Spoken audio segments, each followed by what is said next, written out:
Tanah berdarah, kutukan kepala desa serakah.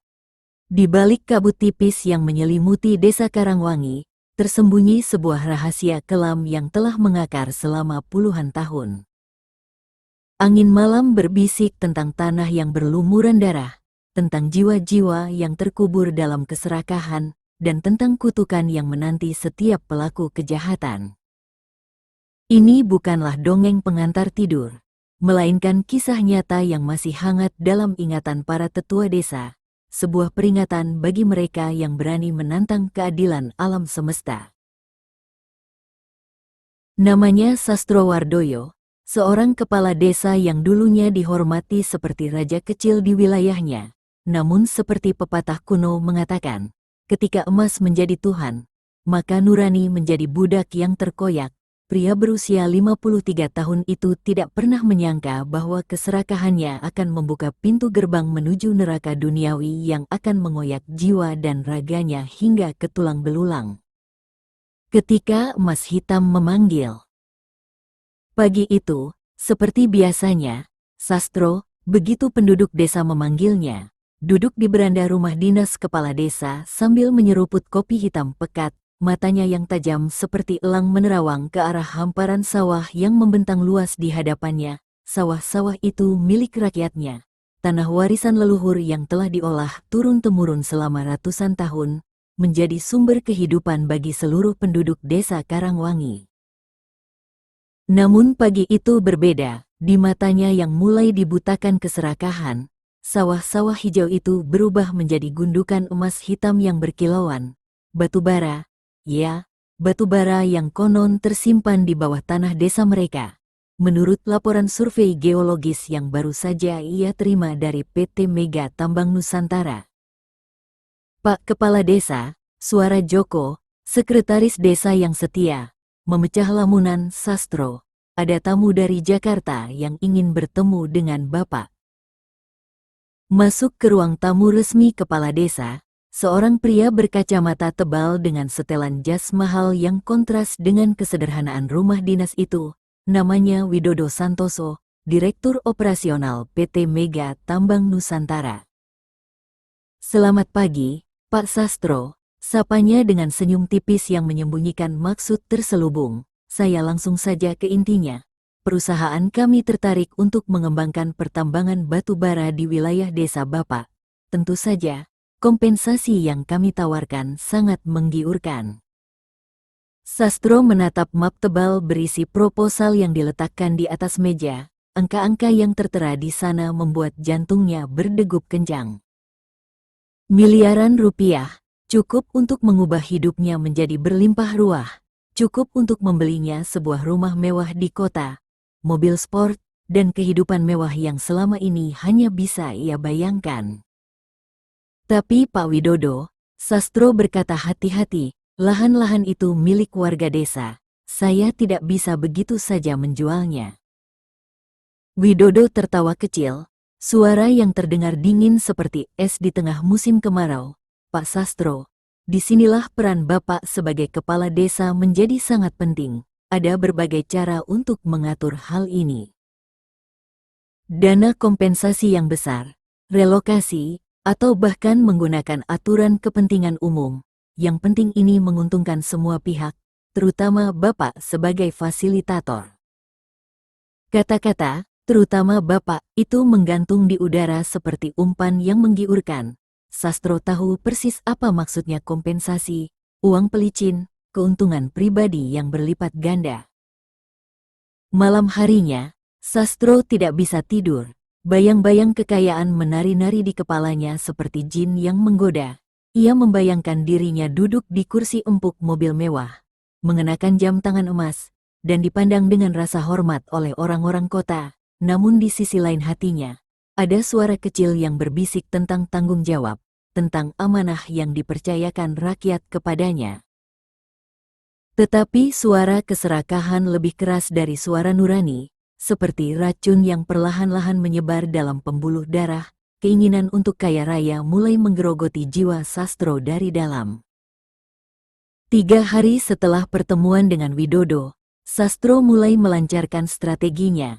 ia memanggil para ketua RT dan RW untuk mengadakan rapat desa di balai desa yang sederhana, dengan lampu neon yang berkedip-kedip. Berkumpul para pemuka masyarakat yang tidak menyadari bahwa mereka sedang berhadapan dengan serigala yang menyamar sebagai gembala. Bapak-bapak sekalian, Sastro memulai dengan suara yang dibuat seantusias mungkin. Saya mendapat kabar gembira, ada investor yang tertarik mengembangkan desa kita. Mereka akan memberikan kompensasi yang sangat besar kepada pemilik lahan. Pak Karno, Ketua RT 03 yang sudah berusia senja, mengangkat tangan. Investor apa maksud Pak Kepala Desa?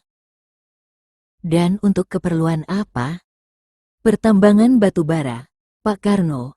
Konon di bawah tanah kita tersimpan harta karun yang luar biasa nilainya. Dengan pertambangan ini, desa kita akan maju pesat. Ruangan mendadak hening. Para tetua saling berpandangan dengan kekhawatiran yang tertulis jelas di wajah mereka.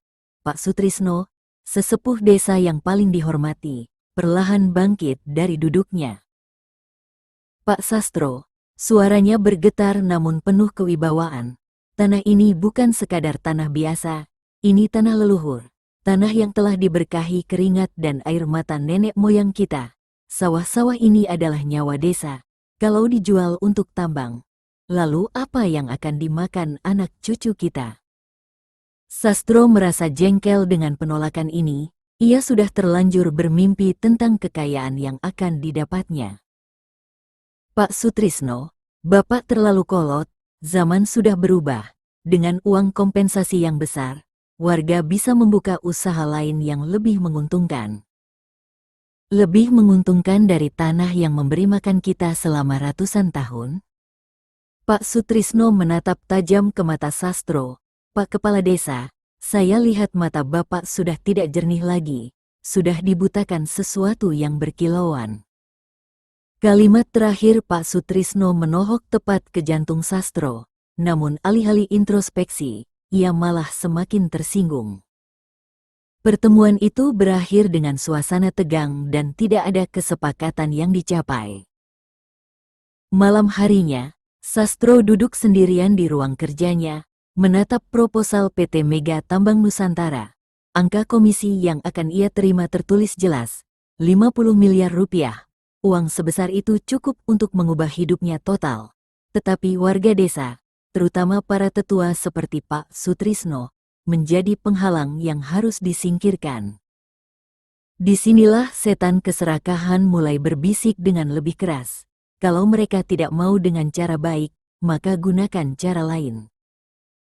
Kamu adalah kepala desa, kamu punya kekuasaan. Strategi kedua Sastro jauh lebih licik dan kejam. Ia mulai menyebarkan isu bahwa beberapa warga yang menentang rencana pertambangan adalah penghalang kemajuan desa, dan tidak nasionalis. Ia juga mulai memainkan politik identitas, memecah belah warga berdasarkan perbedaan kecil yang sebelumnya tidak pernah menjadi masalah.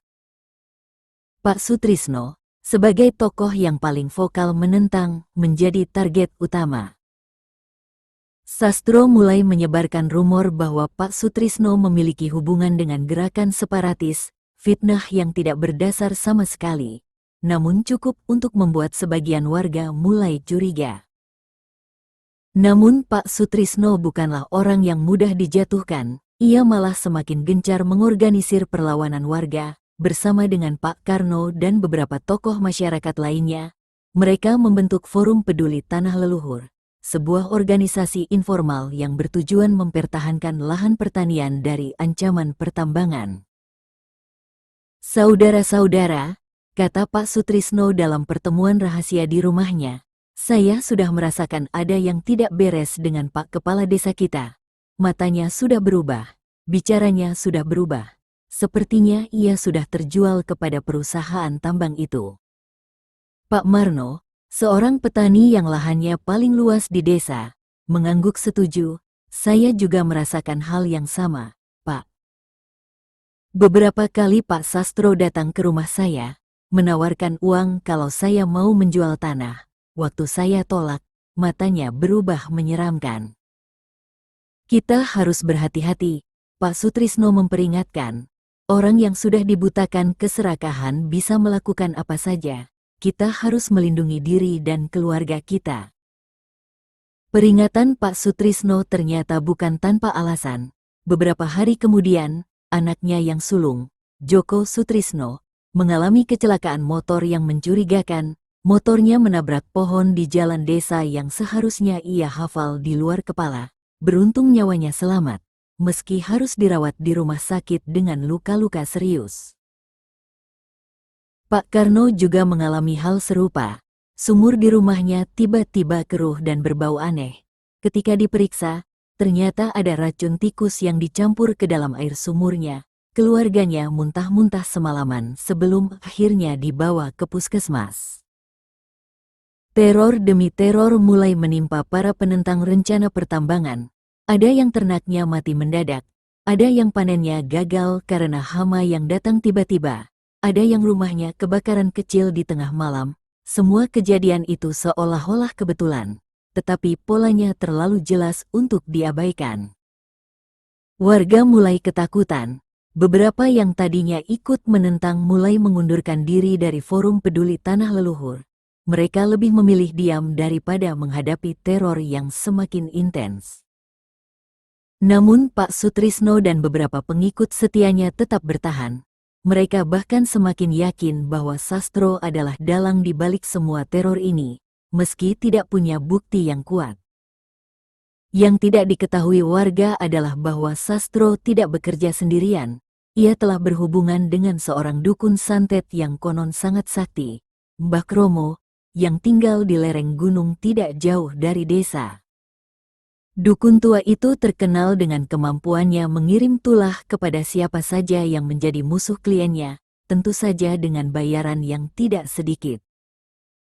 Malam itu, bulan purnama bersinar terang di langit desa Karangwangi. Sastro menyelinap keluar dari rumahnya dan berkendara motor menuju pondok Mbah Kromo. Hutan di lereng gunung tampak menyeramkan dengan bayangan-bayangan pohon yang menari-nari diterpa angin malam.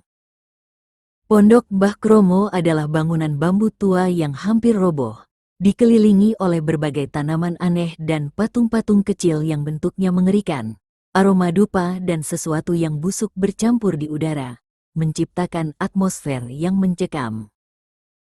Sastro, suara serak Mbah Kromo menyambut kedatangannya. Dukun tua itu duduk bersila di atas tikar pandan, dikelilingi oleh sesajen yang terdiri dari kepala ayam hitam, bunga layu, dan cairan merah yang tidak jelas asalnya. Bah, Sastro duduk di hadapan dukun itu dengan perasaan campur aduk antara takut dan berharap. Saya butuh bantuan Mbah, musuh-musuh saya semakin keras kepala. Mereka tidak mau mendengarkan akal sehat. Mbah Kromo tertawa, suara yang terdengar seperti gesekan bambu kering. Akal sehat katamu. Sastro, kamu ini lucu. Yang kamu sebut akal sehat itu sebenarnya adalah keserakahan yang sudah membutakan matamu. Sastro terdiam, ada bagian kecil di hatinya yang tahu bahwa Mbah Kromo benar. Tetapi ia sudah terlanjur tenggelam dalam lautan keserakahan. Tapi tidak apa-apa. Mbah Kromo melanjutkan, aku tidak peduli dengan moralitas, yang penting kamu bayar sesuai kesepakatan. Sekarang siapa saja yang menjadi musuhmu? Sastro menyebutkan nama-nama, Pak Sutrisno, Pak Karno, Pak Marno, Bu Siti, istri Pak Karno, dan beberapa nama lainnya. Total ada 7 orang yang dianggapnya sebagai penghalang utama. 7 orang. Mbah Kromo menghitung dengan jari-jari kurusnya yang seperti ranting kering. Untuk membuat mereka sakit parah atau bahkan mati, aku butuh sesajen yang tidak murah.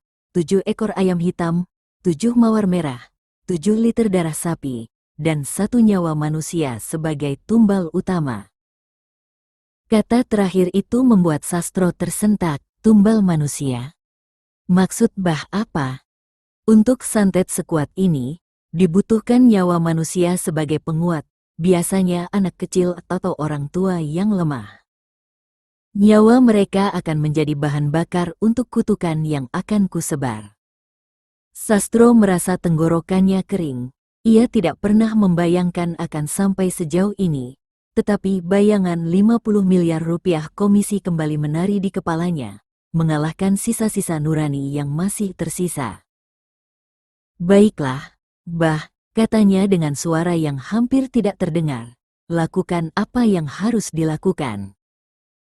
Malam itu juga, ritual hitam dimulai. Mbah Kromo menari-nari di sekitar sesajen sambil mengucapkan mantra-mantra dalam bahasa yang tidak dipahami Sastro.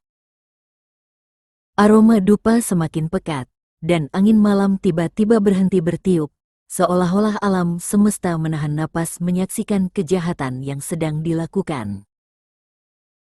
Di tengah ritual, Mbah Kromo tiba-tiba berhenti dan menatap Sastro dengan mata yang berkilat-kilat dalam kegelapan. Sastro, katanya dengan suara yang tiba-tiba berubah dalam dan mengerikan, kamu tahu tidak, setiap kutukan yang kukirim akan kembali 3 kali lipat kepada yang meminta. Hukum alam tidak bisa dilawan, apa yang kamu tabur, itulah yang akan kamu tuai. Sastro merasa dingin menyusup ke tulang-tulangnya, tetapi ia sudah terlanjur masuk terlalu jauh untuk mundur. Aku tidak peduli Mbah, yang penting musuh-musuhku lenyap. Mbah Kromo tersenyum, senyum yang membuat bulu roma Sastro berdiri. Baiklah, tapi ingat, jangan salahkan aku kalau nanti kamu menyesal. 3 hari setelah ritual hitam itu, musibah mulai berdatangan silih berganti kepada para penentang Sastro. Yang pertama adalah Pak Marno. Pria paruh baya itu tiba-tiba demam tinggi yang tidak kunjung turun meski sudah dibawa ke dokter. Tubuhnya menggigil hebat dan ia terus meracau tentang bayangan-bayangan hitam yang mengejarnya. Bu Siti, istri Pak Karno, juga mengalami hal serupa. Ia tiba-tiba lumpuh separuh badan tanpa sebab yang jelas. Dokter di puskesmas kebingungan karena hasil pemeriksaan medis menunjukkan bahwa secara fisik tidak ada yang salah dengan tubuhnya. Yang paling menyedihkan adalah apa yang menimpa cucu Pak Sutrisno, Andi, bocah berusia 7 tahun yang ceria dan penuh tawa. Anak itu tiba-tiba demam tinggi dan terus berteriak ketakutan, mengatakan ada orang hitam yang ingin membawanya pergi. Meski sudah dibawa ke rumah sakit, kondisinya terus memburuk. Pak Sutrisno, yang melihat keluarganya hancur satu persatu, mulai menyadari bahwa ini bukan sekadar kebetulan. Ia ingat pada cerita-cerita lama tentang santet dan ilmu hitam yang pernah diceritakan kakeknya. Sastro, gumamnya dengan mata berlinang air mata sambil memeluk cucu kecilnya yang sedang tidak sadarkan diri di tempat tidur rumah sakit. Apa yang sudah kamu lakukan, Sastro? Sampai sejauh mana keserakahanmu itu? Sementara itu, Sastro merasa senang melihat musuh-musuhnya satu persatu jatuh sakit. Ia pikir rencananya berjalan sempurna. Para penentang akan lenyap. Ia bisa melanjutkan deal dengan PT Mega Tambang Nusantara dan kekayaan akan mengalir ke kantongnya. Namun kebahagiaan itu tidak berlangsung lama. Pada malam ke-7 setelah ritual, Sastro bermimpi buruk yang sangat nyata. Ia melihat Pak Sutrisno berdiri di hadapannya dengan mata yang berlumuran darah. Sastro, kata Pak Sutrisno dalam mimpi itu, kamu sudah membunuh cucu kecilku. Kamu sudah mengorbankan nyawa yang tidak berdosa demi keserakahanmu. Tunggu balasannya. Sastro terbangun dengan keringat dingin. Jantungnya berdegup kencang dan ia merasa seperti ada yang mencekik lehernya. Ia mencoba meyakinkan diri bahwa itu hanya mimpi, tetapi perasaan takut mulai menggerogoti hatinya. Keesokan harinya, berita yang menghancurkan sampai ke telinganya. Andi, cucu Pak Sutrisno yang berusia 7 tahun, meninggal dunia di rumah sakit. Dokter mengatakan penyebabnya adalah demam tinggi yang tidak kunjung turun. Tetapi secara medis tidak ada penjelasan yang masuk akal mengapa tubuh anak sekecil itu tidak bisa melawan penyakit. Untuk pertama kalinya sejak memulai rencana jahatnya, Sastro merasa sesak napas. Ia baru menyadari bahwa tumbal manusia, Yang diminta Mbah Kromo ternyata adalah nyawa anak kecil yang tidak berdosa. Rasa bersalah mulai menggerogoti jiwanya, tetapi sudah terlambat untuk menyesal. Pemakaman Andi dihadiri oleh seluruh warga desa. Tangis Pak Sutrisno dan keluarganya memilukan hati siapa saja yang mendengarnya. Sastro yang hadir sebagai kepala desa merasa seperti ada ribuan mata yang menatapnya dengan penuh tuduhan. Ia tahu bahwa beberapa warga mulai mencurigainya, meski tidak ada yang berani menuduh secara langsung. Di tengah upacara pemakaman, Pak Sutrisno tiba-tiba berdiri dan menatap langsung ke mata Sastro. "Pak Kepala Desa," katanya dengan suara yang bergetar namun penuh kekuatan, "cucu saya yang tidak berdosa ini mati karena ada orang jahat yang menggunakan ilmu hitam. Saya tidak tahu siapa orangnya. Tetapi saya yakin Tuhan Yang Maha Esa akan membalaskan kejahatan ini. Darah yang tidak berdosa tidak akan sia-sia." Kata-kata itu seperti pukulan langsung ke dada Sastro. Ia merasa seperti semua orang di pemakaman itu bisa melihat langsung ke dalam jiwanya yang kotor. Setelah kematian Andi, suasana desa berubah total. Warga yang sebelumnya masih ragu-ragu untuk menentang rencana pertambangan kini mulai bersatu melawan Sastro. Mereka sadar bahwa kepala desa mereka sudah berubah menjadi monster yang tidak segan mengorbankan nyawa tidak berdosa demi kepentingan pribadi. Namun Sastro yang sudah terlanjur masuk terlalu dalam ke jalan kegelapan malah semakin nekat. Ia kembali menemui Mbah Kromo untuk meminta bantuan melawan warga yang semakin memberontak.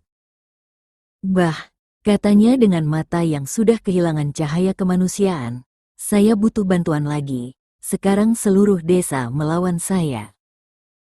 Mbah Kromo menatapnya dengan pandangan yang aneh, campuran antara kasihan dan jijik. "Sastro," kata dukun tua itu perlahan, "kamu sudah kehilangan jiwa kemanusiaanmu. Kamu sudah menjadi iblis dalam wujud manusia. Tapi baiklah, aku akan membantu sekali lagi, tapi ingat, setelah ini kamu harus bersiap menghadapi balasannya." Ritual kedua lebih mengerikan dari yang pertama. Kali ini Mbah Kromo meminta tumbal yang lebih besar. Nyawa 3 orang sekaligus. Sastro yang sudah kehilangan nurani sepenuhnya menyetujui tanpa berpikir panjang. Dalam waktu 2 minggu 3 orang tokoh masyarakat yang paling vokal menentang rencana pertambangan meninggal dunia secara misterius. Pak Karno meninggal karena serangan jantung mendadak meski sebelumnya tidak punya riwayat penyakit jantung. Pak Marno meninggal karena kecelakaan tunggal di jalan yang sepi. Motornya menabrak pohon dengan kecepatan tinggi meski ia dikenal sebagai pengendara yang sangat hati-hati. Pak Warno, tokoh pemuda yang aktif mengorganisir perlawanan, meninggal karena tenggelam di sungai meski ia adalah perenang yang handal.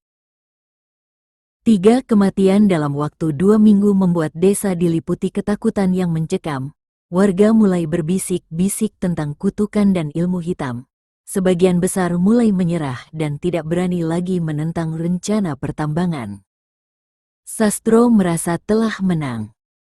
Dengan para pemimpin perlawanan sudah lenyap, ia bisa dengan mudah melanjutkan rencananya. Ia segera menghubungi Widodo dari PT Mega Tambang Nusantara untuk mempercepat proses jual beli lahan. "Pak Sastro," kata Widodo dengan nada puas, "saya dengar hambatan di desa Bapak sudah teratasi. Bagus sekali, kita bisa segera melanjutkan proses." "Ya Pak Widodo, sekarang warga sudah tidak ada yang menentang lagi. Kapan kita bisa menandatangani kontrak?"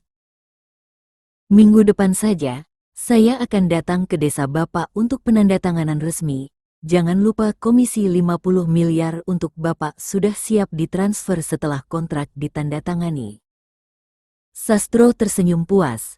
Akhirnya kekayaan yang ia impikan akan segera menjadi kenyataan. Ia tidak peduli berapa banyak darah yang sudah tertumpah untuk mencapai tujuan ini. Namun alam semesta memiliki caranya sendiri untuk membalaskan ketidakadilan. Hukum karma tidak mengenal kompromi dan setiap kejahatan akan mendapat balasannya. Malam sebelum penandatanganan kontrak, Sastro bermimpi buruk yang lebih mengerikan dari sebelumnya. Kali ini ia melihat semua korbannya, Andi, Pak Karno, Pak Marno, Pak Warno, berdiri mengelilinginya dengan mata yang berlumuran darah. "Sastro," kata mereka secara bersamaan dengan suara yang menggema seperti dari dalam kuburan, "kamu telah membunuh kami untuk keserakahan, sekarang giliranmu merasakan penderitaan yang sama." Sastro terbangun dengan tubuh penuh keringat dingin. Namun yang lebih mengerikan, ia merasa seperti ada yang memperhatikannya dari sudut-sudut gelap kamar. Bayangan-bayangan bergerak-gerak di dinding meski tidak ada yang bisa menciptakan bayangan tersebut. Ia mencoba mengabaikan perasaan itu dan bersiap untuk hari yang telah ditunggunya. Hari di mana ia akan menjadi kaya raya. Pagi harinya Widodo datang bersama tim lawyernya. Mereka berkumpul di balai desa untuk penandatanganan kontrak. Beberapa warga hadir sebagai saksi namun wajah mereka tampak murung dan pasrah. "Baiklah, Pak Sastro," kata Widodo sambil membuka map berisi dokumen kontrak. "Mari kita selesaikan urusan ini." Dengan ditandatanganinya kontrak ini, PT Mega Tambang Nusantara resmi memiliki hak eksploitasi pertambangan batu bara di wilayah Desa Karangwangi selama 30 tahun. Sastro meraih pena dengan tangan yang gemetar karena ekscitemen. Ia sudah membayangkan bagaimana rasanya menjadi orang kaya. Namun tepat ketika pena menyentuh kertas, tiba-tiba langit menjadi gelap gulita meski masih siang hari.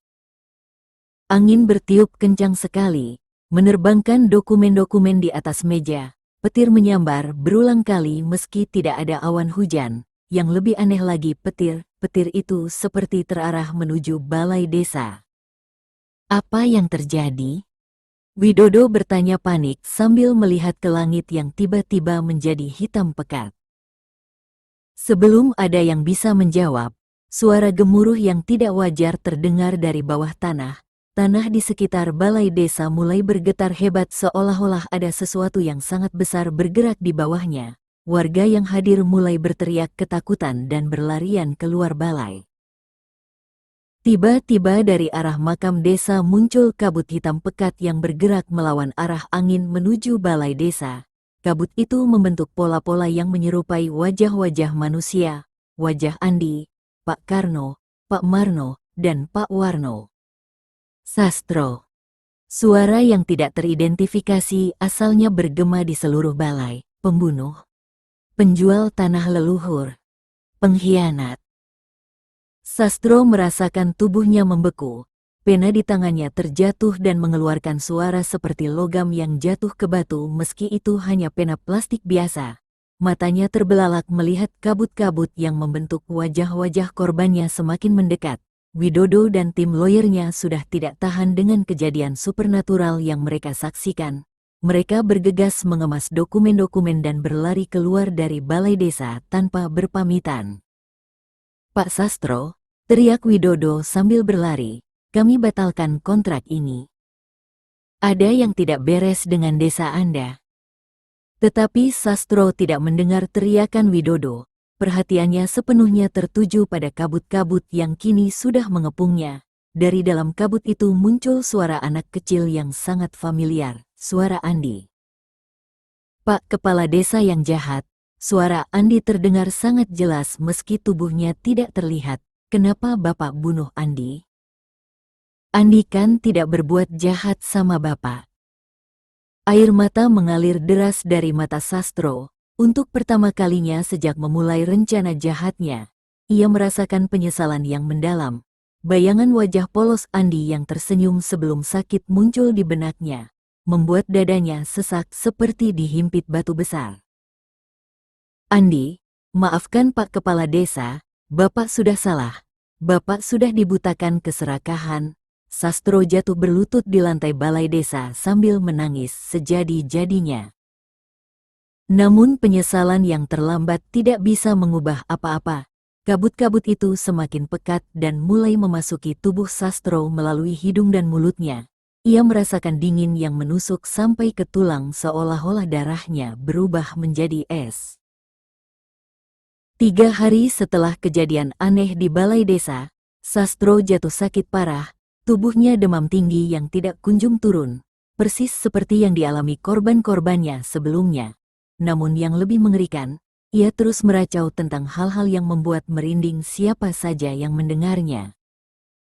"Jangan ambil nyawaku, aku sudah menyesal, kembalikan Andi, kembalikan mereka semua," rocaunya di atas tempat tidur sambil tubuhnya bergetar hebat.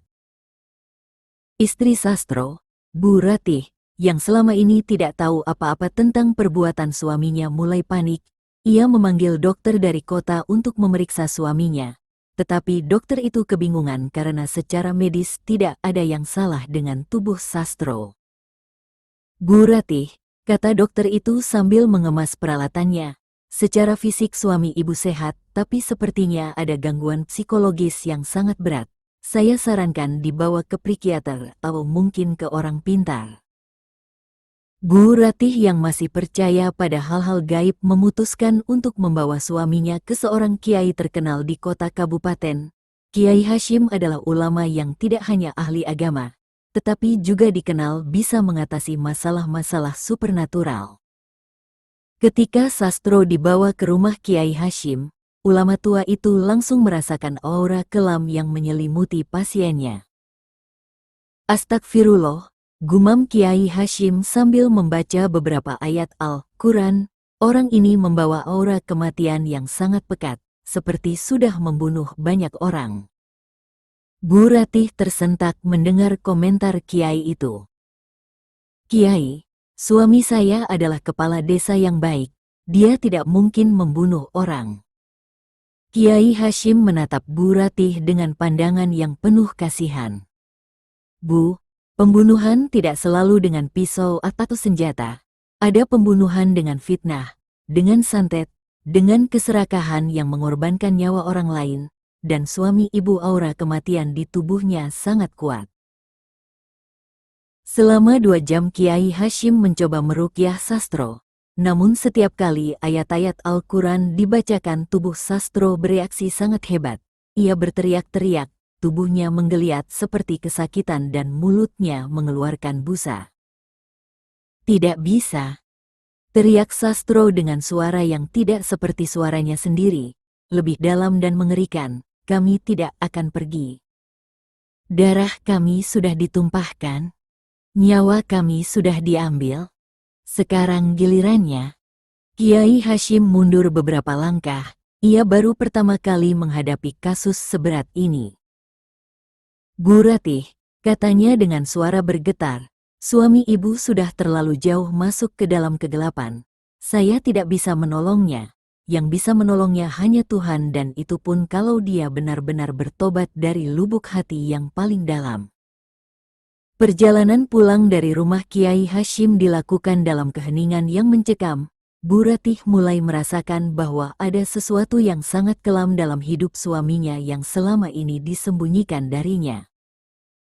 Malam harinya ketika Sastro sedang tertidur gelisah, Bu Ratih mendengar suaminya berbicara dalam tidurnya. Kali ini bukan racauan tidak jelas tetapi pengakuan yang membuat darahnya membeku. "Maafkan aku, Andi, maafkan aku, Pak Karno, aku yang minta Mbah Kromo bunuh kalian. Aku yang bayar 2 miliar. Aku yang serakah, maafkan aku."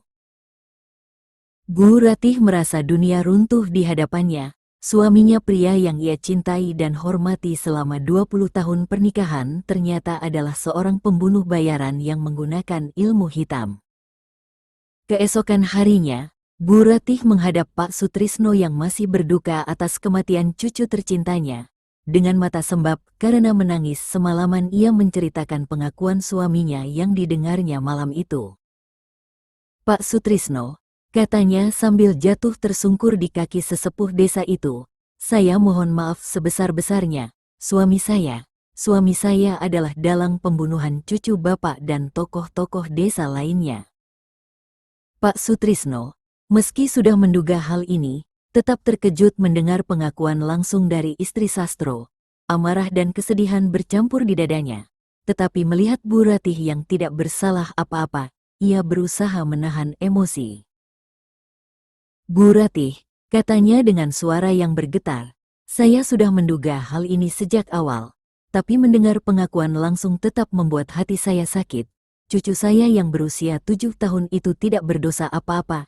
dia dibunuh hanya karena keserakahan suami ibu. Bu Ratih menangis semakin keras. Ia merasa malu dan bersalah meski tidak melakukan apa-apa. Pak Sutrisno, bagaimana caranya agar arwah cucu Bapak dan korban lainnya bisa tenang? Saya tidak tahan melihat suami saya tersiksa seperti ini, tapi saya juga tahu dia harus mendapat balasan atas perbuatannya. Pak Sutrisno menatap langit sore yang mulai mendung. Bu Ratih, keadilan sejati ada di tangan Tuhan. Tapi kalau ibu benar-benar ingin menebus dosa suami ibu, ada satu cara. Cara apa, Pak? Bongkar semua kejahatan suami ibu, ceritakan kepada seluruh warga desa tentang apa yang sebenarnya terjadi, kembalikan tanah-tanah yang sudah dijual secara paksa, dan yang paling penting minta suami ibu bertobat dengan sungguh-sungguh kepada Tuhan. Bu Ratih mengangguk dengan tekad yang bulat. Meski akan mempermalukan keluarganya sendiri, ia tahu bahwa inilah jalan yang benar. 2 hari kemudian Bu Ratih mengumpulkan seluruh warga desa di balai yang sama tempat suaminya hampir menandatangani kontrak dengan perusahaan tambang. Dengan suara bergetar namun penuh keberanian ia menceritakan semua kejahatan yang dilakukan suaminya. Warga desa Karangwangi yang saya hormati, katanya di hadapan ratusan pasang mata yang menatap penuh perhatian. Saya datang ke hadapan Bapak Ibu semua untuk mengakui kejahatan yang dilakukan suami saya, Sastro Wardoyo. Suasana balai mendadak hening. Semua warga menahan napas menunggu pengakuan yang akan mengubah sejarah desa mereka. Suami saya telah menggunakan ilmu hitam untuk membunuh Andi cucu Pak Sutrisno, juga Pak Karno, Pak Marno, dan Pak Warno. Semua itu dilakukan karena mereka menentang rencana penjualan tanah desa kepada perusahaan tambang. Suami saya akan mendapat komisi 50 miliar rupiah dari penjualan itu. Gemuruh kemarahan mulai terdengar dari warga yang hadir. Ada yang menangis, ada yang marah, ada yang terkejut, tetapi Bu Ratih melanjutkan pengakuannya dengan berani. Saya tahu pengakuan ini tidak bisa mengembalikan nyawa yang sudah melayang. Tetapi saya berjanji akan melakukan apa saja untuk menebus dosa suami saya. Semua harta yang kami miliki akan saya sumbangkan untuk keluarga korban dan tanah-tanah yang sudah dibeli paksa akan saya kembalikan tanpa syarat. Pak Sutrisno berdiri dari duduknya. Meski masih sangat terluka atas kematian cucunya, ia merasakan bahwa Bu Ratih adalah korban lain dari keserakahan suaminya. Bu Ratih, katanya dengan suara yang tenang namun penuh wibawa, terima kasih atas keberanian ibu mengakui kesalahan suami ibu. Ini membuktikan bahwa ibu adalah orang baik yang tidak layak menanggung dosa orang lain. Warga desa, marilah kita maafkan Bu Ratih karena ia tidak bersalah apa-apa dalam kejahatan ini. Sebagian besar warga mengangguk setuju. Mereka bisa membedakan antara pelaku kejahatan dengan keluarga yang tidak tahu apa-apa. Setelah pengakuan istrinya di hadapan seluruh warga desa, kondisi Sastro semakin memburuk, tubuhnya semakin kurus, mata cekung, dan ia hampir tidak bisa makan apa-apa. Yang lebih mengerikan, ia mulai melihat bayangan-bayangan korbannya di setiap sudut rumah. Ratih, katanya dengan suara yang sangat lemah kepada istrinya, saya dengar ibu sudah ceritakan semua kejahatan saya kepada warga. Bu Ratih mengangguk sambil menyuapkan bubur ke mulut suaminya. Ya Pak, itu satu-satunya cara untuk menebus dosa Bapak. Saya ingin minta maaf kepada keluarga korban, tapi saya tidak tahu apakah mereka mau memaafkan saya. Yang penting Bapak bertobat dengan sungguh-sungguh kepada Allah. Maaf dari manusia itu bonus. Tapi yang utama adalah ampunan dari Tuhan. Sastro menatap langit-langit kamarnya yang tampak berputar-putar dalam pandangannya. Ratih, saya sudah terlalu jauh masuk ke dalam dosa. Saya sudah membunuh anak kecil yang tidak berdosa. Apakah Tuhan masih mau memaafkan saya? Bu Ratih menggenggam tangan suaminya yang sudah dingin. Pak, Tuhan Maha Pengampun. Selama masih ada nyawa, selalu ada kesempatan untuk bertobat. yang penting tobat Bapak harus dari hati yang paling dalam. Malam itu Sastro mengumpulkan sisa tenaganya untuk melakukan sholat tobat. Meski tubuhnya sangat lemah, ia memaksakan diri untuk berwudu dan sholat 2 rakaat. Setelah sholat ia berdoa dengan air mata yang mengalir deras. Ya Allah, hamba telah berbuat dosa yang sangat besar. Hamba telah membunuh orang-orang yang tidak berdosa karena keserakahan hamba. Hamba mohon ampun ya Allah. Hamba menyesal dari lubuk hati yang paling dalam. Jika hamba harus mati karena dosa ini, hamba pasrah. Tapi hamba mohon, jangan siksa hamba di akhirat. Hamba sudah merasakan siksaan yang cukup di dunia. Setelah berdoa Sastro merasakan sedikit ketenangan yang belum ia rasakan sejak lama. Bayangan-bayangan korbannya masih muncul tetapi tidak semengerikan sebelumnya. 3 hari kemudian, Pak Sutrisno datang mengunjungi Sastro. Ini adalah pertemuan pertama mereka sejak kematian cucu Pak Sutrisno. Pak Sutrisno, Sastro berkata dengan suara yang hampir tidak terdengar. Saya mohon maaf, saya telah membunuh cucu Bapak yang tidak berdosa. Saya sudah kesetanan karena keserakahan. Pak Sutrisno menatap Sastro yang sudah sangat kurus dan pucat. Meski amarah masih membara di dadanya, ia juga merasakan kasihan melihat kondisi mantan kepala desanya. Sastro, katanya perlahan, cucu saya tidak akan kembali meski saya maafkan kamu. Tapi kalau kamu benar-benar menyesal, saya maafkan. Semoga Tuhan juga memaafkan dosamu. Sastro menangis mendengar kata-kata Pak Sutrisno. Ia tidak menyangka akan mendapat maaf dari orang yang paling ia sakiti. Terima kasih, Pak Sutrisno. Terima kasih sudah memaafkan saya meski saya tidak layak dimaafkan. Pak Sutrisno bangkit hendak pulang, tetapi sebelum keluar kamar, ia berkata, Sastro, ingat, maaf saya tidak menghapus dosamu kepada Tuhan. Itu urusan kamu dengan Allah. Tapi setidaknya dendam saya sudah saya lepaskan. Pada malam bulan purnama, tepat 3 bulan setelah kematian Andi, Sastro merasakan ajalnya sudah dekat. Napasnya semakin sesak dan tubuhnya semakin lemah. Namun anehnya ia merasa tenang, tidak ada lagi bayangan-bayangan mengerikan yang menghantuinya. Bu Ratih duduk di samping tempat tidur suaminya memegang tangannya yang sudah sangat dingin. Pak, katanya sambil menahan tangis, kalau Bapak sudah dipanggil Allah, saya akan terus menebus dosa Bapak. Saya akan rawat keluarga korban sampai akhir hayat saya. Sastro tersenyum tipis. Senyum pertamanya sejak lama. Ratih, terima kasih sudah menjadi istri yang baik. Maafkan saya karena telah membuat hidupmu sengsara. Jangan bicara begitu, Pak. Saya tetap cinta sama Bapak meski Bapak sudah berbuat salah. Sastro merasakan napasnya semakin berat.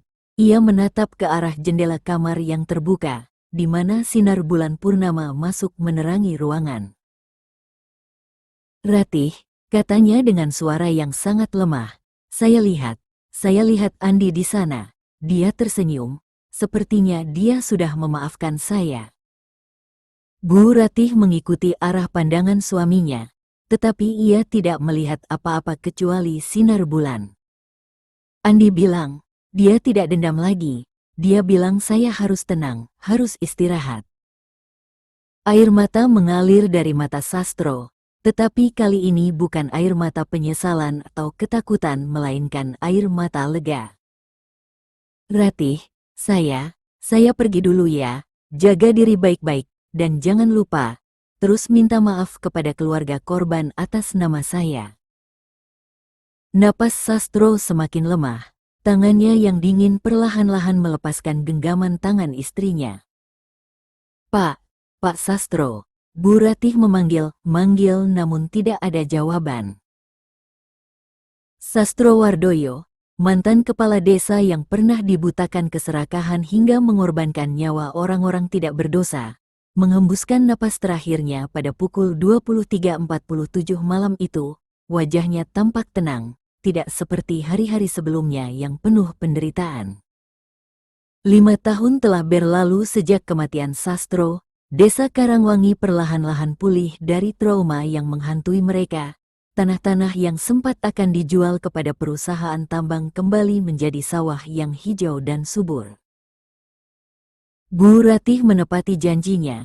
Ia menjual semua harta kekayaan keluarga dan membagikannya kepada keluarga korban. Rumah besar kepala desa dijual, dan ia pindah ke rumah kecil sederhana di pinggir desa. Setiap hari ia membantu keluarga Pak Sutrisno dan keluarga korban lainnya, berusaha menebus dosa suaminya dengan perbuatan baik. Pak Sutrisno, meski sudah sangat tua, masih menjadi sesepuh yang dihormati. Ia sering bercerita kepada anak-anak muda desa tentang bahaya keserakahan dan pentingnya menjaga amanah. "Anak-anakku," katanya dalam salah satu pengajian malam, "ingatlah cerita Pak Sastro, keserakahan itu seperti api. Kalau tidak dikendalikan akan membakar habis segala-galanya, termasuk diri sendiri."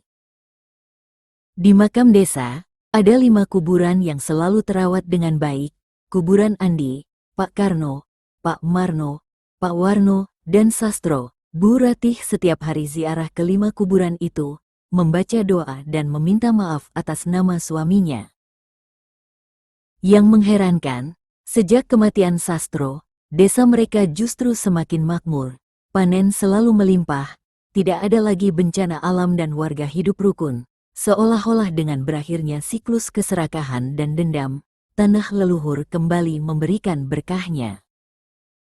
Mbah Kromo, dukun santet yang membantu kejahatan Sastro, konon juga mendapat balasannya. Rumahnya terbakar dalam kebakaran misterius dan ia sendiri menghilang tanpa jejak. Warga sekitar lereng gunung mengatakan bahwa roh-roh jahat yang ia panggil berbalik menyerangnya. PT Mega Tambang Nusantara juga mengalami nasib buruk. Perusahaan itu bangkrut karena berbagai skandal korupsi dan pencemaran lingkungan di tempat lain. Widodo Santoso, direktur yang sempat berunding dengan Sastro, masuk penjara karena kasus suap. Tanah Karangwangi yang pernah berlumuran darah kini telah kembali hijau dan subur. Tetapi jejak sejarah kelam itu tetap diingat sebagai pelajaran bagi generasi mendatang, bahwa keadilan mungkin tidak selalu datang cepat, tetapi pasti akan datang. Hukum karma tidak mengenal kompromi dan setiap tetes darah yang tertumpah karena keserakahan akan dimintai pertanggungjawabannya. Kini, ketika angin malam bertiup di antara padi-padi yang bergoyang, warga desa Karangwangi kadang masih mendengar bisikan-bisikan halus. Bukan lagi bisikan dendam atau kutukan, tetapi bisikan perdamaian dan peringatan. Jagalah tanah leluhur ini, bisik angin malam, jangan biarkan keserakahan kembali mengotorinya dengan darah yang tidak berdosa. Dan warga desa Karangwangi mengangguk dalam hati, berjanji untuk selalu mengingat cerita Sastrowardoyo sebagai peringatan bahwa kekuasaan tanpa nurani adalah jalan menuju kehancuran, dan keserakahan tanpa batas adalah gerbang menuju neraka duniawi. Wallahu a'lam bishawab. Semoga cerita ini bisa menjadi peringatan bagi kita semua tentang bahaya keserakahan dan pentingnya menjaga amanah yang dipercayakan kepada kita.